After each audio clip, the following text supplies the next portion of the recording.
Okay, brothers and sisters, the lesson today is going to be on why the people on the Bible are black people, not white people, as we've all been taught. You see, first of all, why do we think when you read the Bible, why do you picture in your mind white people?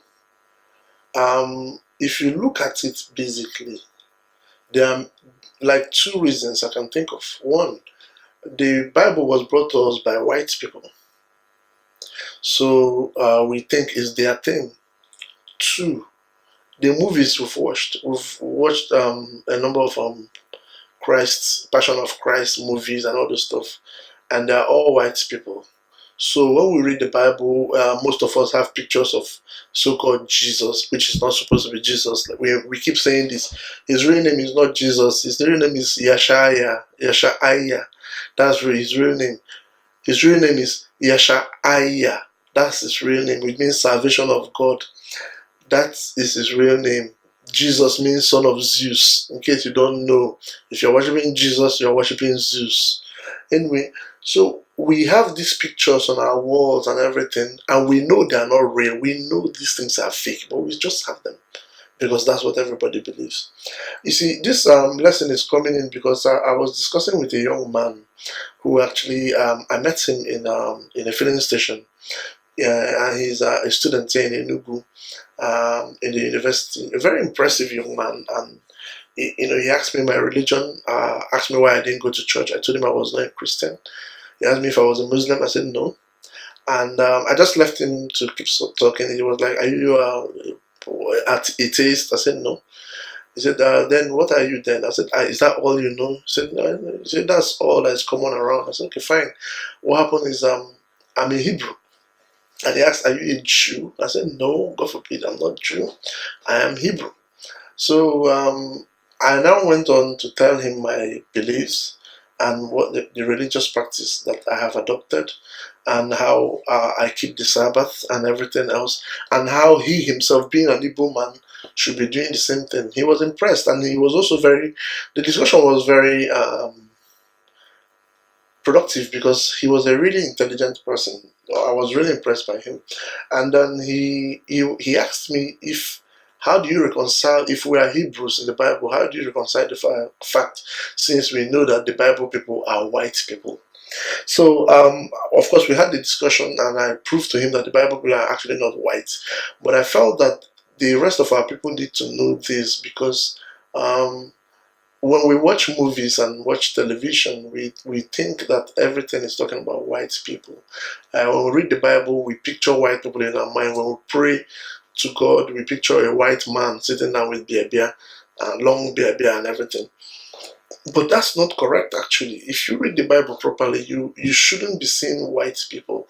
You should be seeing black-skinned people. And when I say black, well, of course, our skin is not black, it's brown. But using the normal um, nomenclature that is used around the world, black skinned people, that is a negroid kind of person. These are the people that made up the Bible. And I've always insisted that the Bible was not only talks about the Igbo people, it was actually written by the Igbo ancestors. And in this video, we're going to prove it. And this will probably be a long video, and we're going to split it into different parts. Please, for you to probably understand, just have the patience and watch them, and then circulate it around as well, and don't forget to subscribe. So let's get started. First of all, we're going to use historical facts, we're going to use anthropological facts, and we're going to use biblical and scriptural facts. Okay, that's what we're going to use. So let's start. Let's go to the Bible.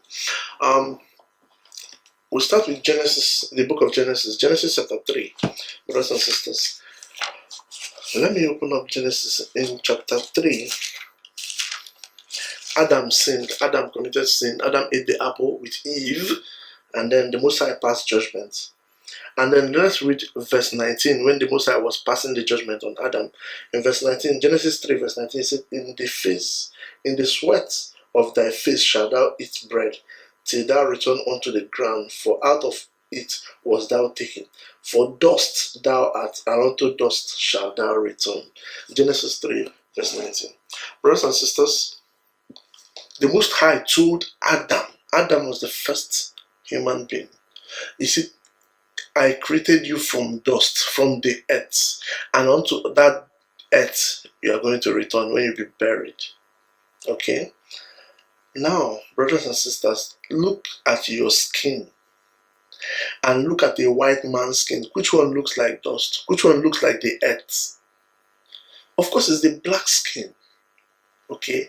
I have been to different parts of the world. I have not seen a white earth. The whole earth, if you dig the ground and look at it, it looks like a black man's skin.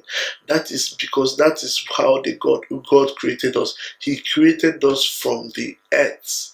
We have the color of the earth. That is number one.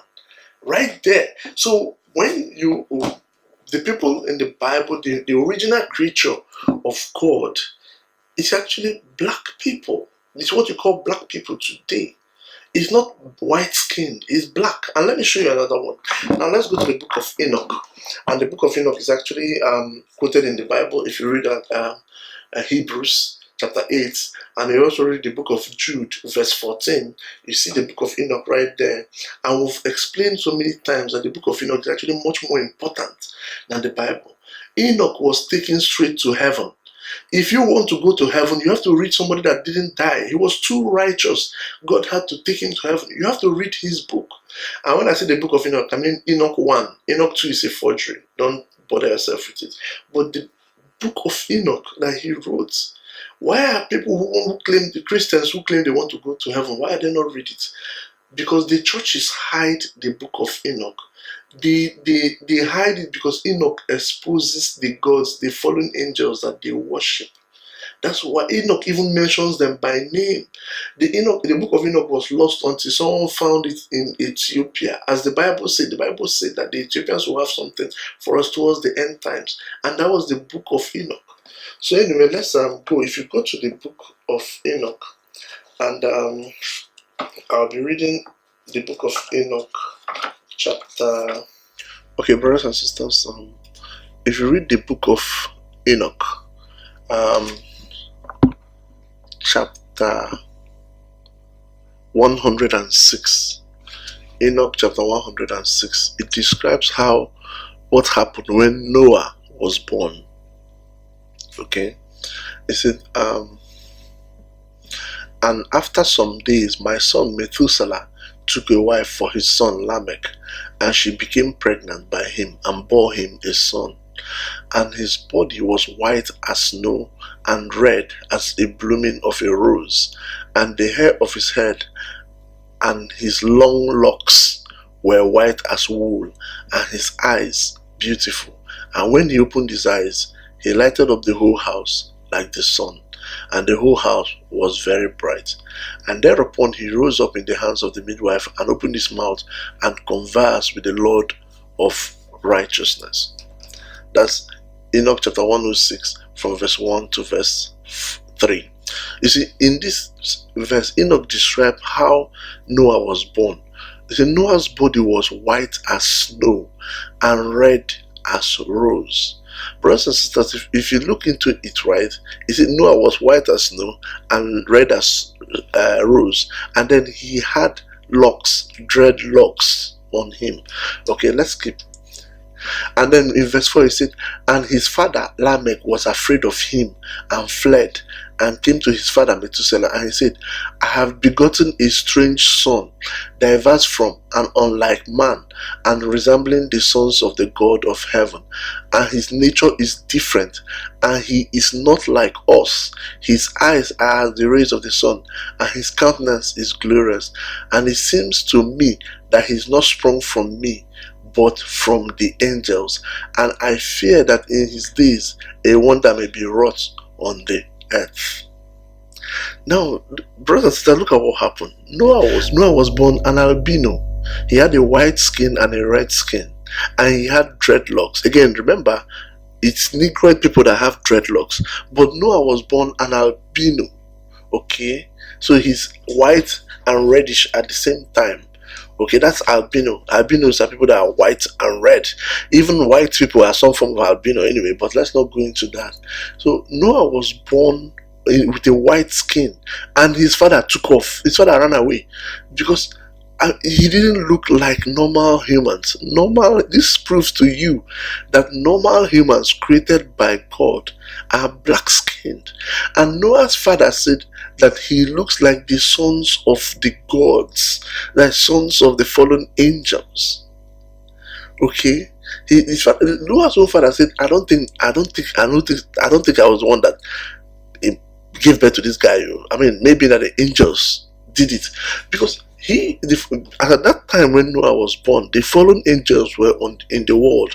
According to Genesis chapter 6, the fallen angels, the Nephilim, were in the world, in the earth at that time, and they are still there here today.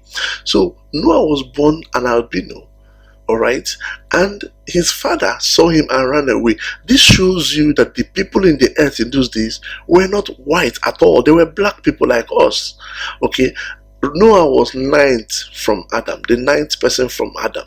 That means Adam himself is not white like we've seen in the Bible. Adam has the color of the earth because God created him from the earth. He looks like us. He's a black person. So this is what we see in the book of Enoch. Of course, Enoch later told Lamech that that's his son. It's normal for black people to have albinos. We have those, and we have a lot of albinos in our system, and they do have dreadlocks. Okay, dreadlocks is a Negroid feature. It's not a European feature. It's not a white people. Dreadlocks is a Negroid thing. If you doubt me, don't comb your hair for a year and see whether you'll be a Rastafari or not. Anyway, so let's keep going, brothers and sisters, because we need to make this very clear. Now let's go to the Bible. Okay, you see that the people of the Bible were compared to black people. They were not compared to white people. See, brothers and sisters, white people are very, very good at stealing what is not theirs. In fact, somebody wrote a book about it called Stolen Legacy, about how white people invaded Egypt and took Egyptian legacies and made it Greek philosophy. All those so-called Greek philosophers that you go and study in school, they stole these things from Egypt. So they're very good at taking what does not belong to them. Okay, so that's why when they make movies, somebody that they know is black, they will bring a white person to it. That's why they do these things, because they are very good at taking people's identity. That is what they do.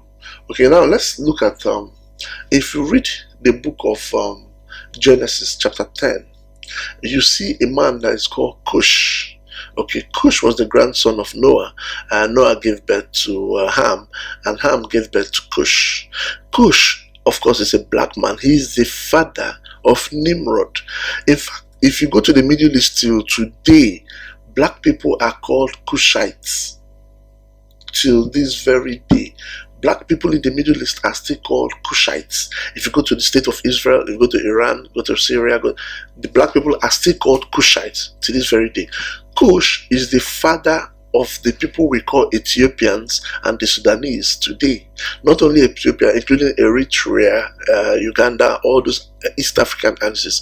Cush, they are all Cushites. And Nimrod is one of the sons of Cush. Okay, Nimrod was a mighty warrior on the earth as at that time. Brothers and sisters, go and watch any Hollywood movie about Nimrod. You see a white man, you won't see a black person. But he is the son of Cush. He is a black man. He is a Cushite. But go and watch the video in Hollywood. You see a white man there. So they are very good at doing these things. Now, if the Ethiopians, like I said, come from Cush, and not just Ethiopia, the Sudanese. I mean, who is blacker than the Sudanese? These are all Cushites. Now, let's go to the Bible, right? If you read Amos chapter 9, verse 7, the Bible tells us that the Hebrews are just like the Ethiopians. Amos chapter 9 verse 7, it describes the Hebrews. It said the Hebrews are just like the Ethiopians. Brothers and sisters, Ethiopians are black people. They are still black. If you don't believe me, let's just go to Ethiopia and look at them. They are black people. till this very day. Also, we know from legend, from stories that was told in Ethiopia, that Solomon fathered a child with the Queen of Sheba. We know that Solomon supposedly fathered a child with the Queen of Sheba, and that the descendants of this child has been the rulers of Ethiopia for ages. All these descendants are black. None of them is white. All these rulers of Ethiopia that claims ancestry from Solomon, they are black. Not one of them is white. Okay, let's keep going, brothers and sisters.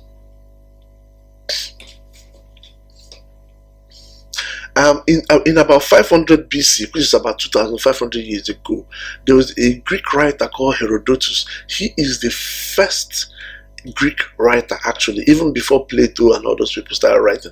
Herodotus has written. Herodotus wrote that the Egyptians, ancient Egyptians, the pharaohs, the people that built those wonderful work and stone marbles in Egypt, that they are black-skinned people with a curly hair. This is Herodotus. Herodotus is a white man, brothers and sisters. He wrote that the Egyptians are white-skinned people, black-skinned people with curly hair. Right? Now, if you go to the Bible, you see a situation where the Hebrews are compared to the Egyptians. For instance, Joseph, the son of Jacob, right, when he was a ruler in Egypt, his own brothers came and sat down next to him and ate with him, and they did not recognize him. If Joseph was a white man living in a black country, his brothers will recognize him because at least he'll be white. But it's because Joseph is black like the Egyptians, that's why they thought he's an Egyptian. His own brothers, I'm seriously, his own brothers. If you see your brother in America, won't you recognize your brother? If it is only if your brother is white and just like the American people or something, then you know that you find it a little bit difficult to recognize him. So you see a situation whereby Joseph's own brother sat down with him and ate with him and spoke the same language with him, and yet they couldn't recognize him. That's because he looked like the Egyptians, and we see here that the Egyptians are black people. Okay, now let's go to the book of Exodus. If you read Exodus chapter 4, right, the Most High, Aya, told Moses to put his hand in his bosom, and by the time Moses pulled it out, the hand turned white. According to Bible interpreters, they say the hand turned leprous white. It looks like leprous, but it's white, right? First of all, if you see a white man with leprosy, you will not know. So if Moses was a white man, and when he brings out his hand, he will say, what am I supposed to see? He won't see because he didn't have leprosy. The hand just changed color. So if Moses was a white man and he brings out his hand, he won't know. He won't even know that anything happened to him. It is because Moses is black. That's why when the hand turned white, he noticed that. And brothers and sisters, please go to the internet and look at white people that are leprous. You won't see any difference. You won't notice any difference. It's only the black skin that when they have leprous, when their skin turn leprous, that you notice. The white skin, you won't notice any difference. Go and look at it for yourself. The same thing happened to Miriam, Moses' sister. In fact, her whole body turned white, and they had to pray for her, and God had to heal her again. But in this case, if Miriam was a white woman, everybody would say, what did God do? Because it wasn't only Moses this time that saw it. It wasn't only Miriam that saw it. It happened in front of everybody. This is in Numbers chapter 12, in verse 10. Okay, go and read the Bible. Numbers chapter 12. Miriam's body turned white, leprous white, and people were screaming because the rest of them there were not that color. They were black people like us. So when you are reading the Bible, brothers and sisters, I know in your mind you'll be picturing white people. That is not because of the Bible you're reading. That is because of the movies you've watched. You should be able to separate movies and real thing. Because Hollywood is not interested in educating you, they're interested in distracting you actually. So let's keep going, brothers and sisters, because there are a number of proof I want to see here. I want to show you here that the people of the Bible are actually black people. Now let's go to the Songs of Solomon. In Songs of Solomon, chapter 1, verse 5, Solomon said that he is black. Have you ever read this thing before in the Bible? A lot of churches will not show you these things. Songs of Solomon chapter 1 verse 5. I am black and handsome, O daughters of Jerusalem. This is what Solomon said himself, that he is black. And it doesn't get clearer than the man himself said he is black. He just said it by his own words. Songs of Solomon chapter 1 verse 5. Go and look it up. Now let's keep going again. If we go over to the New Testament, right? The New Testament in Matthew chapter 2, when Christ was born and Herod was looking for him to kill him, right? The angel Gabriel, the angel of the Most High, appeared to Joseph and said, take the child to Egypt and hide him. Okay, now first of all, this is the angel of God, the archangel Gabriel. He told Joseph to take Christ, Yeshua, to Egypt and hide him. Now, the Herodotus wrote that the Egyptian people are black people. Like we've mentioned, Herodotus wrote that. We know even from the archaeological work in Egypt today, we see black people. Forget that they try to white them as much as they can, but they're still black people. Herodotus wrote that they are black people. The angel Gabriel told Joseph to take the mother and child to Egypt to hide. Brothers and sisters, if Christ was white, how can he hide in Egypt among black people? It's like telling a white man to go and hide in Bayelsa State. Are you kidding me? A white man can hide in maybe the northern Nigeria with the Fulanis. He can blend in. But hiding in Bayelsa State, are you seriously kidding me? You can't hide. A white man cannot hide in that environment. You can go there, but you can't hide there because they're all blacks. And that's the way it is. Christ has to be black. That's why he was able to hide in a community of black people. If Christ was white and went to hide in a black place, Herod would find him out and kill him, because Herod wanted to kill him. Okay. Also, in other parts of the New Testament, right, you see people in the Hebrews being compared to these same Egyptians that we know that are black people. For example, in Acts of the Apostles chapter 21, the Greek soldier actually thought that Paul was Egyptian. And then, like I said, at the time of Christ, the Greeks were actually ruling Egypt. So the Greek soldier thought that Paul was an Egyptian. That's because of his skin color. Because Egyptians are black people. And not only that, in the book of Romans chapter 11, from verse 1 to verse 14, Paul said that he wished to provoke emulation from people who are of his own flesh. Let me explain this, brothers and sisters. Paul is an apostle of the Gentiles, what you call Gentiles. I don't use the word Gentile, it's not a good word, it's not a biblical word. But he was preaching in Antioch, in Rome, in Corinth, in all those places, right, where you have white people, white population. And there in Rome, he told them that what he is doing, he wished that people of his flesh will emulate him and come to Christ. He said people of his flesh. Brothers and sisters, flesh and skin is the same thing. Go and check your dictionary. Paul was talking about people of his own skin color. He wasn't talking of people of his tribe. If he was talking about people of his tribe, he would have said blood or something, but he said people of his flesh. That's his skin color. And that's because his skin color is different from the Romans that he's preaching to. Paul from the tribe of Benjamin could not have been white. He's a black man. And that's why in Acts chapter 21, the Greek soldier thought he was Egyptian. The Greek soldier could have thought that maybe he's from Corinth or from England or from wherever. But he thought he was Egyptians. And Egyptians are black people. We know that for a fact. Okay. Now, let's go to a very, very, very important proof here. Brothers and sisters, open Acts of the Apostle chapter 13. In verse 1, there is an Hebrew man actually, that was preaching in Antioch, and he called him the nigger. Yes, brothers and sisters, nigger is in the Bible. Nowadays, because of Bible translators, they want to be politically correct. They spell it Niger, but they both mean the same thing. This man, his name is Simeon. Simeon, a missionary in Antioch, And there in Antioch, he was called the Niger. Niger is the same thing as Niger, is the same thing as Negro, and it means black. Simeon is called a black man by Antioch, by the people of Antioch. He was called the Negro, the Niger. Acts of the Apostles chapter 13 verse 1. First of all, brothers and sisters, this Simeon is a Hebrew. If you go to the internet now and type Simeon the nigger, you'll see a white man.